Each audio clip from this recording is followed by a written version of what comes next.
Ever wondered why some people lose their hair while others keep a full head of it throughout their lives?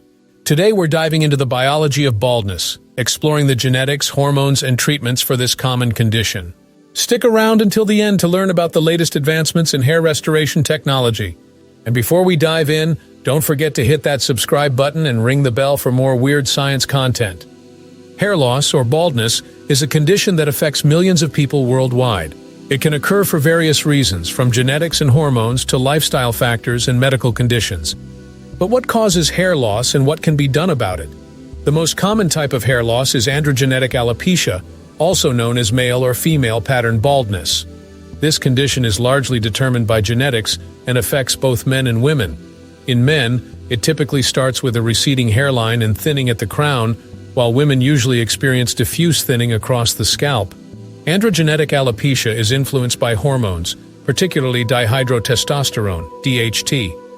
DHT is a derivative of testosterone that binds to hair follicle receptors, causing them to shrink and eventually stop producing hair. This process is known as follicular miniaturization and leads to thinner, shorter hairs. Genetics play a significant role in this process. If you have a family history of baldness, you're more likely to experience it yourself. Researchers have identified several genes associated with hair loss, and ongoing studies aim to uncover more about the genetic basis of this condition. But baldness isn't just about genetics and hormones. There are other factors that can contribute to hair loss, including stress, poor diet, and certain medical conditions. For example, conditions like alopecia areata cause sudden patchy hair loss due to an autoimmune response. Telogen effluvium is another condition where hair loss occurs as a result of stress or illness, causing more hairs to enter the shedding phase. So what can be done about hair loss? There are several treatments available, ranging from medications and topical solutions to surgical procedures. One of the most well-known treatments is minoxidil, a topical solution that promotes hair growth by improving blood flow to the scalp. Another treatment is finasteride, a medication that inhibits the conversion of testosterone to DHT, slowing hair loss and stimulating regrowth.